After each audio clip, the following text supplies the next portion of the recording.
G'day Spurs fans, Paul Hotspur Hippie here, the only psychedelic soccer show on the internet.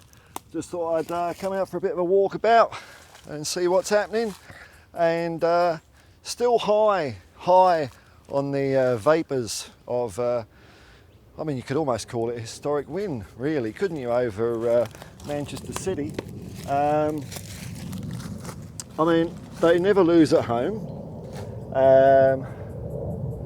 Pep's never lost 5 in a row. There's so much to it, man. There's so much to it. We started the losing streak for Manchester City. Out of the 5 games they've lost in that streak, 2, 40% were for Tottenham Hotspur. But to do it with just such style and dominance, I don't think we can underestimate this this match as a mere fluke.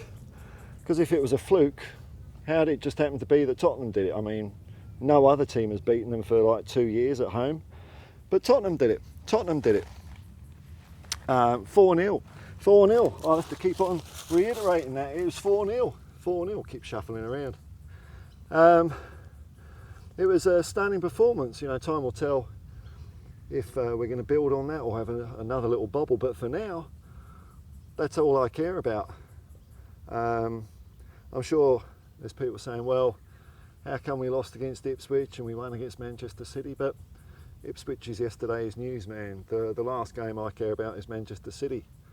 And it'll be a couple of days before I get into that Roma frame of mind as well. So I'm enjoying it at the moment.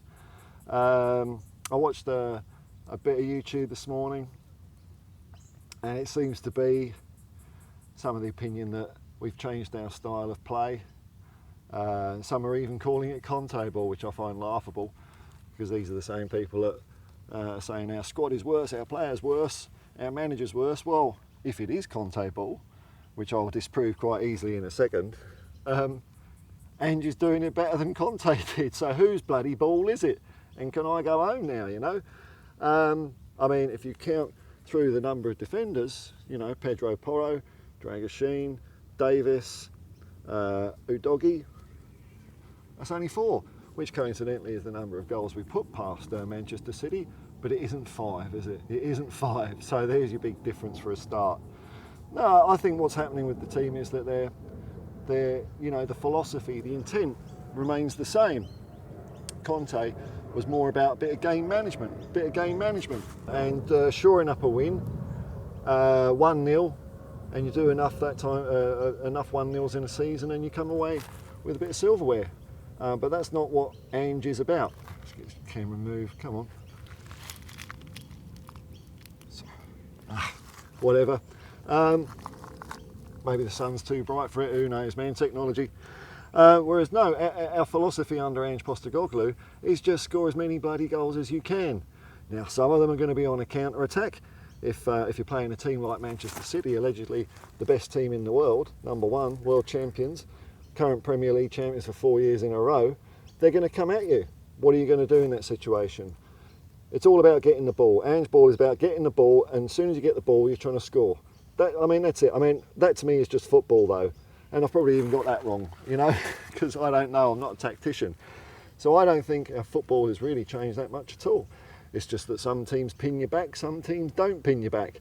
But when you get the ball, the intent is always to hurt them. And that's what we did. There was one commentator, I've forgotten who it was now, but I heard him say the description of our goals were that they were very clean goals. And I think that was quite true. They weren't scrappy. They were very, very decisive goals. Very decisive. Dynamic. And that's the football I really like to see, because to have a dynamic goal, you have to have something wonderful like that 1-2 between, there were a number of things that were extraordinary in that game. The 1-2 between Maddison and Son Heung-min, where Maddison passed the ball to Son, and I'm pretty sure as he ran past Son, he sort of tapped him on the back just to let him know, look, I'm going over this way. And Son delivered the perfect ball into him. Dragoshin, his long ball out to Kulu on the wing, which I thought, as soon as he did it, I thought, in my commentary, I said, no, you don't want to do that. What do I know, man?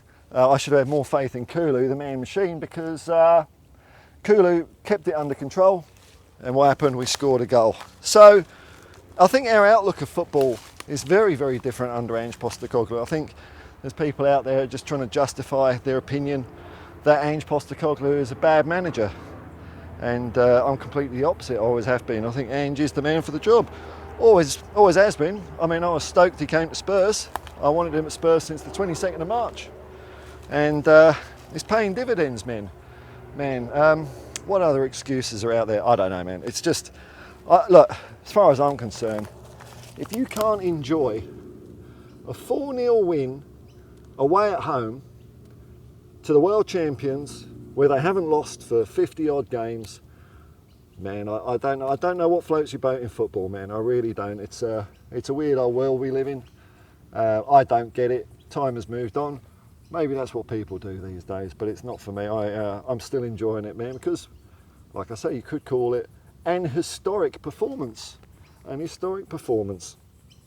Where it will lead to, I think there's some people saying, well, it's not a trophy, is it? Well, unfortunately, there are no trophies up for grabs in November. We'll have our first shot of one of those. Is it March? I think the League Cup final is. That competition we dumped Manchester City out of the league on, out of the League Cup on in the round of 16. So we're still in that. Time will tell about that. But I get the feeling that even if we win a trophy, because I'm seeing things already, even if Ange does manage to win a trophy, ... So I don't know what some fans want. I heard it was a trophy, but when we're not doing in the league, they're not happy with that. So is it the Premier League title? Is that the only thing? The goalposts keep on moving. One of the strange things in the game was about Erling Haaland. Yet again, not managed to score a goal against Tottenham, especially when Ben Davies is on the pitch. There were a lot of people, including, I've got to say I was a little bit maybe concerned with Davis and Dragoshin being our starting fullbacks, although they'd shown enough to make me think, if they're on song, we'll be all right, and they were fantastic. It was a real good team performance, and it had a lot of leaders on the pitch. I'd say Madison showed a lot of pluck, and Kulu was absolute dynamite. So there's a lot going, and we can't forget Timo Werner, who's probably received as much flack as, probably more flack than Brennan Johnson. Did a great assist, cruised past Kyle Walker like he wasn't there, and delivered a perfect cross, which Johnson stretched his foot out, full pelt, get it in the back of the net for 4 goals. Who does that against Manchester City? Who goes up 2 goals at half time and doesn't park the bus? Who goes up 3 goals deep in the second half and doesn't park the bus?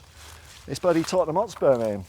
It's Tottenham Hotspur, as we always were, and as we are now under Ange Postecoglou, and definitely we're not like that under Antonio Conte. No siree. So there are huge differences. I think people are, like I say, just trying to save face, backtrack. Even the insinuation that Ange is doing what we suggested, which is mind-numbing. I don't think Ange has got a mobile phone in case of emergency break glass. It's like, I don't know what to do this weekend. I'm playing Manchester City again. I know we beat them a couple of weeks ago. I don't know what to do. Smash. Let's have a look at the internet.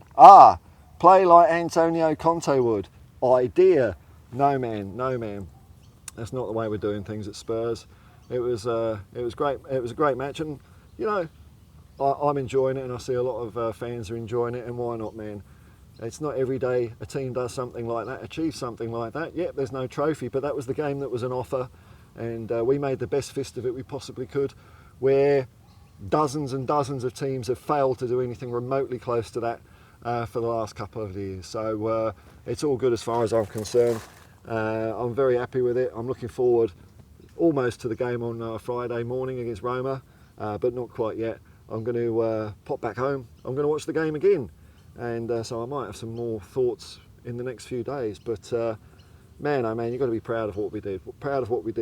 It wasn't just Man City weren't playing well on a run of form. We made them play badly. Pep as much said it in his press conference afterwards.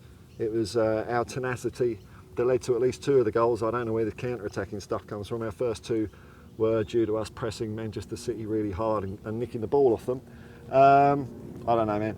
I don't know. Some people ain't happy. I'm happy, and I know a lot of Spurs fans around the world. They're absolutely cock a hoop with this result, and why wouldn't you be? 4-0. 4-0 over the world's #1 team at their house. Whee! That's what football's about. Anyway, till next time, folks. Peace and love, man. Peace and love, and come on, you Spurs.